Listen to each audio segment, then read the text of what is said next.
Nós vamos falar agora do subjetivismo moral. O próprio nome diz, seriam morais que supõem o indivíduo, o sujeito. Aí o Benjupre ele coloca algumas questões também introdutórias. No caso de uma ação considerada viciosa, exemplo, um assassinato intencional. Sendo intencional, supõe a participação, a intenção de um sujeito. Quando a gente tem um fato como este, há o exame do fato sob todas as luzes. Encontrar o fato ou existência real de vício, por exemplo. Todas as considerações sobre esse ato, e as posições que demandam daí, a gente teria um subjetivismo. Por exemplo, o vício lhe escapa inteiramente, contanto que considere o objeto. A gente pode pensar assim: olha, vamos considerar então o objeto, o assassinato. Então, mas e aquele que tem o costume, o vício de assim o fazer? Por exemplo, um psicopata que mata. Então, as pessoas costumam se dividir quando elas vão pensar por elas próprias no assunto. Então, é uma questão de fato ou é uma questão de se julgar apenas o fato? Mas se é uma questão de fato, o assassinato de fato houve, ela também pode ser subjetiva, quando o que vai analisá-la, vai tratar dela, revela sentimentos das pessoas que estão tratando. Certo? Está em você mesmo, não no objeto, vai dizer o David Hume. O David Hume, depois a gente vai ver lá no relativismo, ele é o grande filósofo patrocinador de um ceticismo diante de coisas que poderiam ser peremptoriamente determinadas. Ele vai dizer: isso não é possível, porque o que paira realmente sobre a decisão dos homens é um subjetivismo, é um psicologismo. Mas eu vou explicar melhor mais lá na frente. Então, antes do século XVIII, Benjupre vai dizer para a gente, havia a crença num objetivismo moral. O Platão era o grande patrocinador da moral, o Aristóteles também, e a gente tinha assim, as ordenanças religiosas dos livros sagrados dizendo tal coisa é errada, tal coisa pode ser feita, tal coisa pode não ser feita. Então, até o século XVIII, a gente pensava num objetivismo moral. No século XVIII é o século do iluminismo. Depois dele, a questão fundamental da moral passava por dois prismas: o da razão ou da sensibilidade. A razão é aquela que tenta não ser partidária, não tomar partido, livrar o afeto, mas de um outro lado a sensibilidade ela convoca o nosso sentimento. E o David Hume vai dizer: olha, na verdade, tudo é um subjetivismo moral. Tudo vai depender do sentimento do sujeito diante de um fato. Ele trata disso num livro dele chamado Tratado da Natureza Humana. E não é só a religião, a questão da moral que ele abala. Ele abala também a crença na ciência, no princípio de causalidade. Ele vai dizer que não há a menor possibilidade de que A cause B ocorra de fato. Ele é um filósofo importante assim. O David Hume é um dos filósofos que provocam o pensamento kantiano.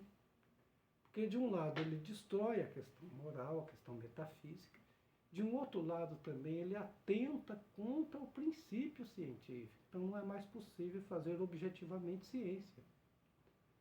Porque antes de ser objetivo tem lá uma vontade humana que fica em elipse mas que o fruto daquilo lá é parte de um psicologismo, daquilo que o homem tem de expectativa sobre o fato, certo? David Hume, ele nasceu em 1711 e morreu em 1776. É um filósofo importantíssimo para ser lido.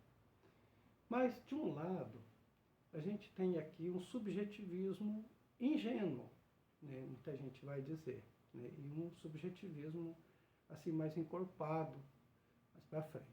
Então, por exemplo, o primeiro subjetivismo é aquele que vai se estranhar contra o objetivismo moral, né? Aquele que se opõe ao objetivismo moral, dizendo assim, né? Que o objetivismo moral dizia? Ele dizia que os valores estão de alguma forma lá fora no mundo, então não dependem da minha consciência.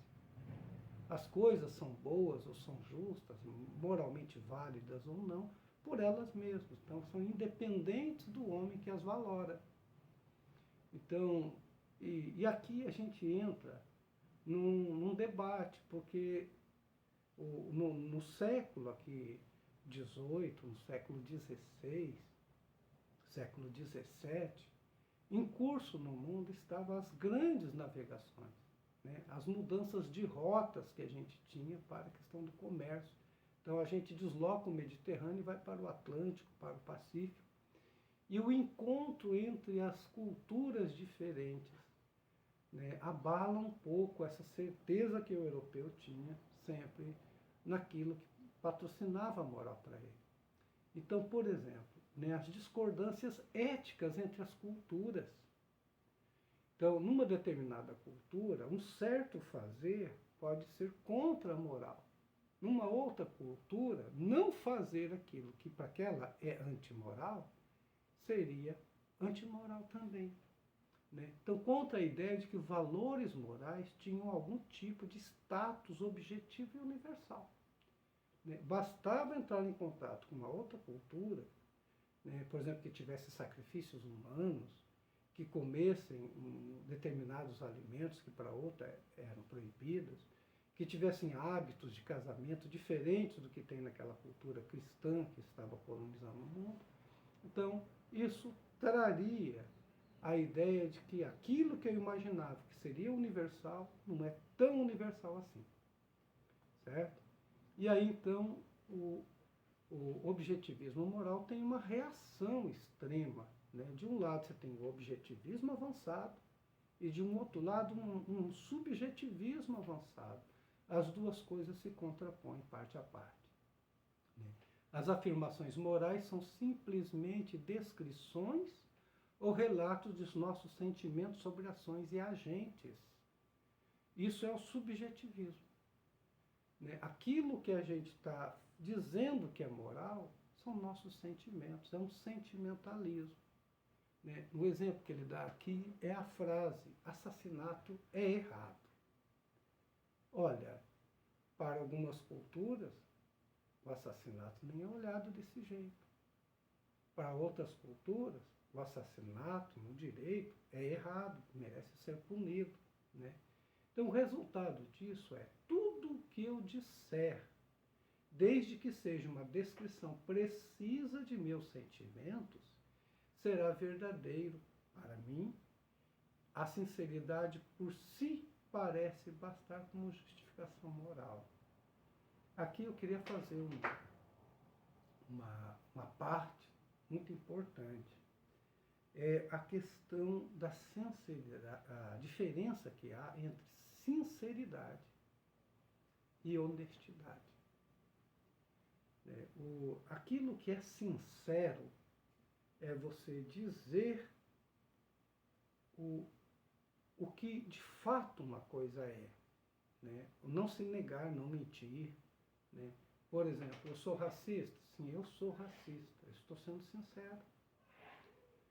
Mas eu não estou sendo honesto, porque o racismo é algo errado, né? Eu posso dizer assim: não, eu sou ladrão, eu roubo, eu sou cleptomaníaco. Eu estou sendo sincero, mas não estou sendo honesto, porque a cleptomania prejudica outras pessoas, né? Então, aqueles, por exemplo, que pregam que o mundo tem que ter eliminação de pessoas, né, etnocídios, porque o mundo está muito lotado. Se eu acredito num discurso assim e digo, eu penso assim, eu estou sendo sincero, mas eu não estou sendo honesto, porque aquela prédica minha serve, é bem para mim numa determinada ótica, é minha ótica, mas eu não estou considerando aqui aqueles que serão vítimas.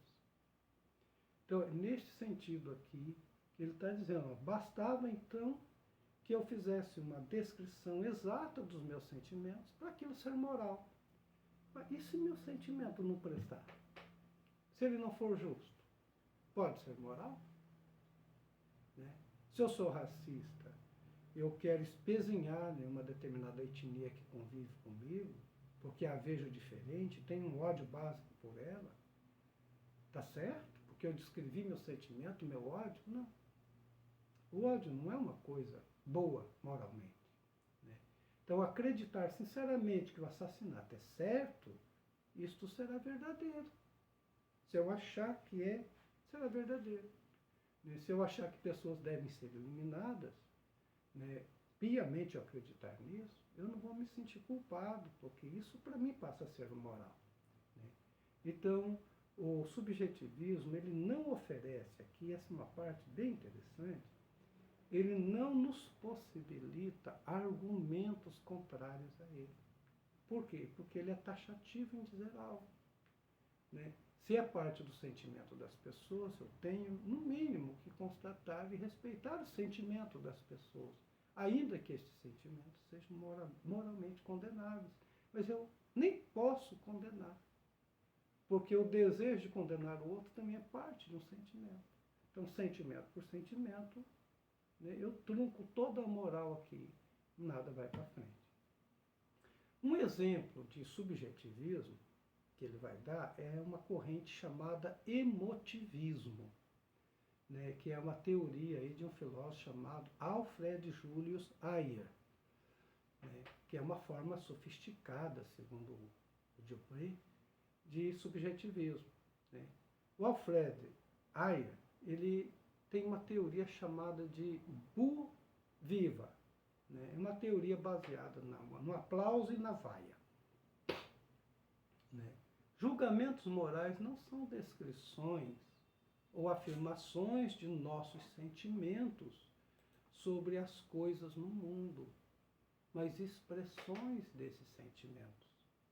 Então, o Ayer traz essa novidade. Não são descrições, mas são expressões dos nossos sentimentos diante de um fato. Né? Sendo assim, bastaria eu fazer um enunciado de algo e prestar atenção no que vem de aplauso, no que vem de vaia. Né? No aplauso eu tenho a aprovação, na vaia eu tenho a reprovação. Certo? O Alfred Julius Ayer nasceu em 1910 e morreu em 1989, então ele é um filósofo aí do século XX. Né? Então, por exemplo, expressões, matarei errado. Né? Nós vamos ter, é uma expressão de nossa reprovação. Ele vai dizer, é uma expressão de nossa reprovação, que está baseada aí no sentimento, né? Na expressão do sentimento. Mas quando eu digo é bom dizer a verdade, isso aí é resultado, é uma expressão de nossa aprovação. Então, ser verdadeiro, é bom ser verdadeiro, dizer a verdade, declarar a verdade. Então, essa é uma expressão de nossa aprovação. Então, e ele, o Ben Dupré, ele pergunta, o emotivismo se sai melhor do que o subjetivismo moral? Né, essa parte particular do subjetivismo? Ele diz, não sai. Porque eu não posso aqui nem dizer se elas são verdadeiras nem falsas. Né? E não combina com o tipo de debate e liberação que caracterizaria nossa vida moral real. Né? Esse emotivismo muito mais pareceria um caso de palco, de talk show. Né? O raciocínio moral, diz ele, é muito mais do que exercício retórico ou moralidade de publicidade. Vou fazer uma enquete, então, sobre determinado assunto. Né? O que vocês acham de determinada situação? né? A maioria vai manifestar favoravelmente, então isso passa a ser moral. A moralidade é mais do que isso. É mais do que consulta popular. É mais do que você arrancar aplausos de uma plateia. Né? É muito mais do que um palanque de político, por exemplo. É mais do que retórica. Isso já estava lá com Sócrates. Né? Era o grande problema do Sócrates em relação aos sofistas, que relativizavam tudo, né? E deixavam as coisas ser decididas pelo floreio das palavras, né? Pela linguagem rebuscada, bonita, que causava comoção nas pessoas. Quer dizer, não, isso não pode ser base da moral. Né? Outra forma de subjetivismo é o prescritivismo de Richard Mervyn Haar. Né? Ele vai falar aqui de um insight epônimo. Né? Os elementos éticos têm um caráter prescritivo. Ele teve esse insight. Né? Por que epônimo? Epônimo é um adjetivo que vem, assim, quando uma determinada pessoa, uma determinada herói ou uma divindade, dá um nome a um lugar. Um exemplo clássico é a deusa Atena, deu um nome a Atenas. Aqui na América, por exemplo, a gente sabe que a América é América por causa de Américo Vespúcio, né? um dos navegantes que veio para cá. Se a gente fosse considerar o Colombo, a América seria Colúmbia, né? Que é Colombo, Colúmbia, né? Que na verdade é pombo. Né?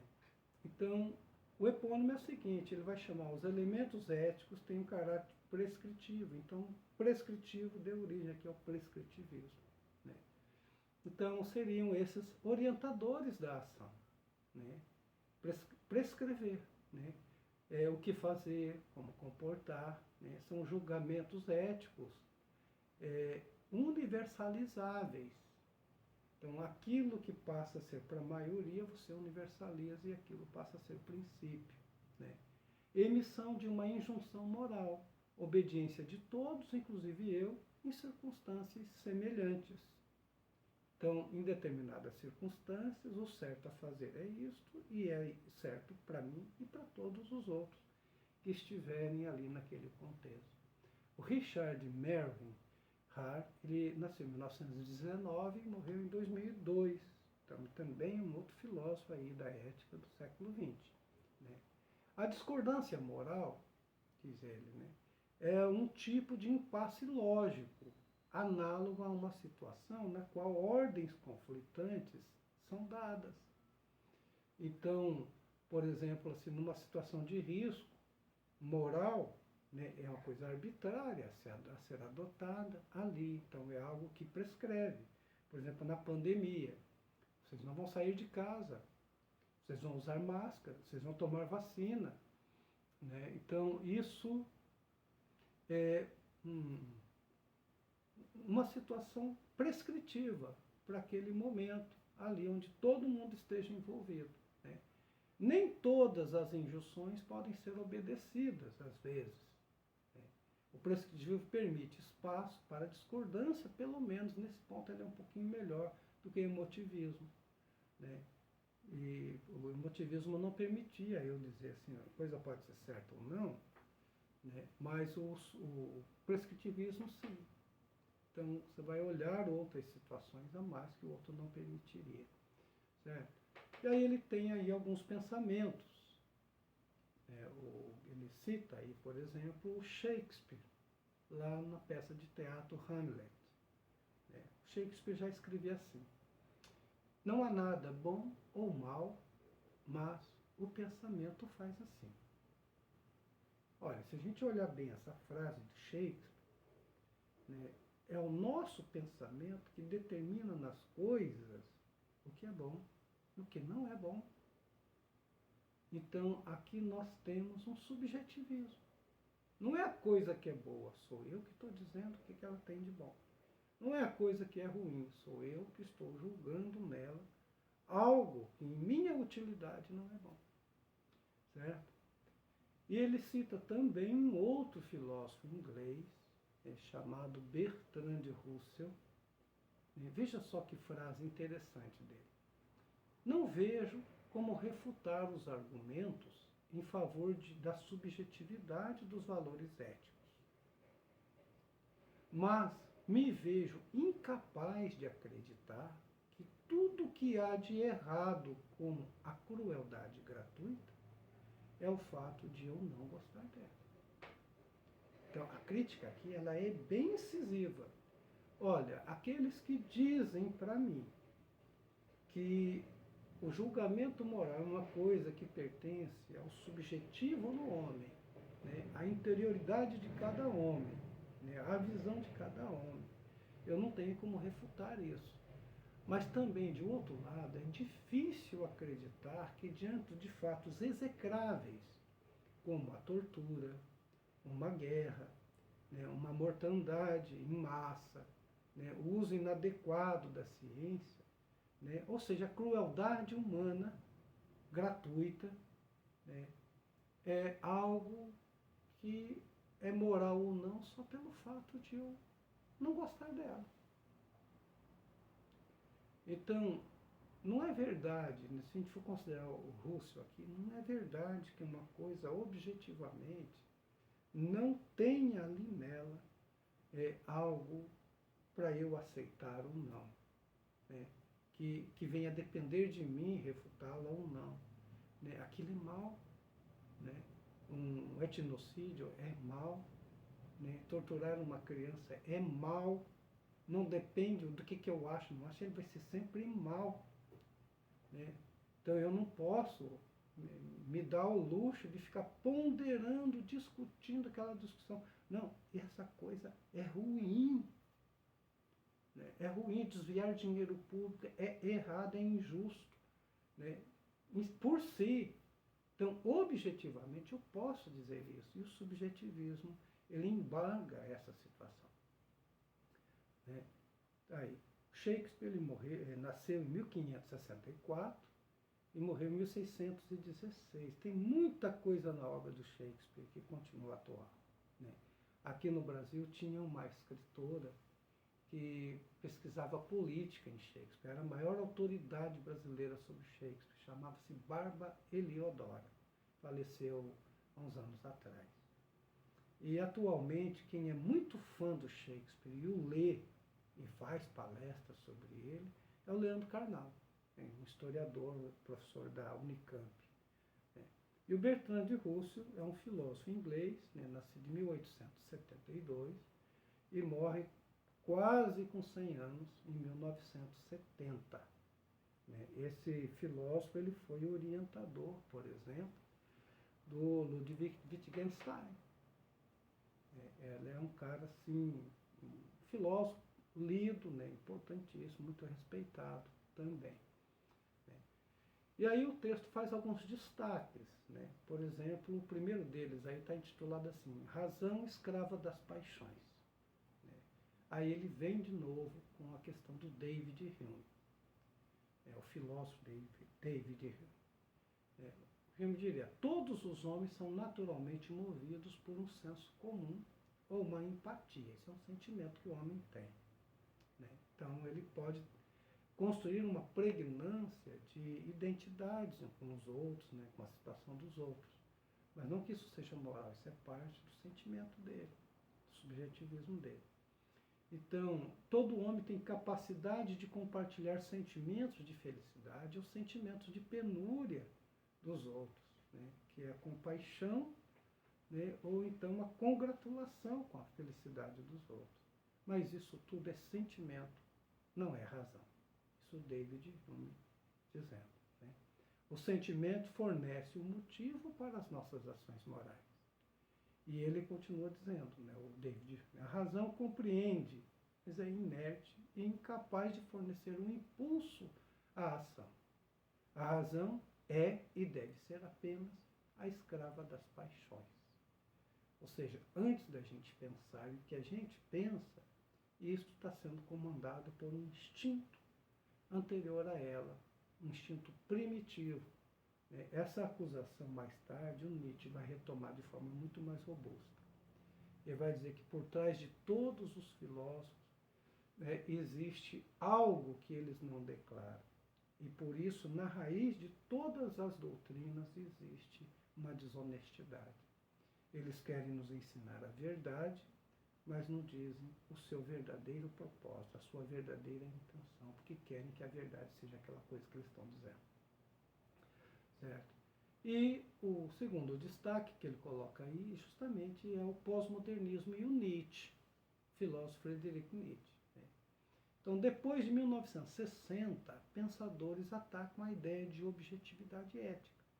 Então, aí ficou muito comum, e aqui a gente já está caminhando para o relativismo, né, muito mais além do que o subjetivismo. Né. Nós vamos falar de narrativa, de construção. Né, a gente vai, os pós-modernos vão acusar de que tudo que nós temos no âmbito da moral, no âmbito da ciência, no âmbito das mentalidades, das ideologias que a gente tem, são construções, né, sociais. Casamento, o amor, o sexo, tudo. Né? Ideia de propriedade, tudo isso é um arranjo que a gente fez, né, num determinado momento propício, favorecendo as pessoas, né, os interessados, aqueles que conseguiram, né, colocar em pauta o seu interesse. Então, são construções. Então, se são construções, nós podemos desconstruir. Então, o pós-modernismo vai trabalhar com a ideia de desconstrução.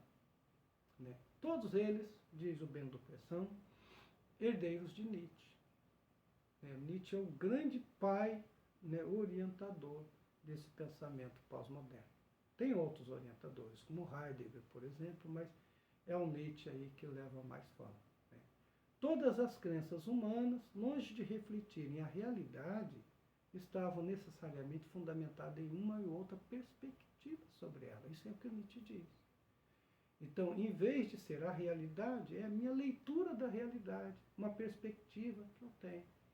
Então, essa acusação, ela vem aí, certo? Então, um código moral particular, né, que é de cada indivíduo, né, é uma entre muitas interpretações. Aquilo que eu penso de algo, outro pode pensar diferente. Né? Então, nunca nós teremos condições de dizer que isto é verdadeiro, que aquilo outro é falso. Né? Entendido apenas pelo prisma de sua história e pela psicologia de seus adeptos. Essa é a filosofia do Nietzsche, né, que patrocina aí, influencia muitos pensadores, entre eles François Lyotard, Jacques Derrida, né, o Gilles Deleuze, né, Michel Foucault, só para citar aí os principais. Né. O Nietzsche, por exemplo, chamava toda a moralidade socrática, cristã, né, uma política e ética aí do socialismo, né, como moralidade de escravo. Ele dizia que de Sócrates para cá, até os modernos, embora lá de um lado você tenha uma religiosidade pagã, depois tem o cristianismo, o judaísmo, o islamismo, e depois tem o modernismo, que em tese ela é anticlerical, né, ela é profana, né, ela é mundana, não supõe Deus, mas o Nietzsche vai colocar, não houve ruptura nenhuma aí. Né, só mudar um pouquinho o lugar das cadeiras, né, a razão passou a ser divina, mas a fórmula é a mesma religião que continua, não houve uma ruptura. São sempre morais aí que estão pensando em transformar o lobo em ovelha e transformar o homem num rebanho. O homem tem que ser além do rebanho, tem que superar o rebanho, tem que superar a ele mesmo, que existe um conforto de ficar no rebanho. Certo? Então aí vem a linha do tempo, vocês podem olhar lá. Né? O David Hume, lá em 1740, né? O Nietzsche, em 1885, o Ayer, em 1936, que escreve um livro chamado Linguagem, Verdade e Lógica, né, e propõe o emotivismo, e o Richard Mervyn Haar, em 1952, que escreve A Linguagem da Moral, propondo o prescritivismo. Tá certo? Grande abraço.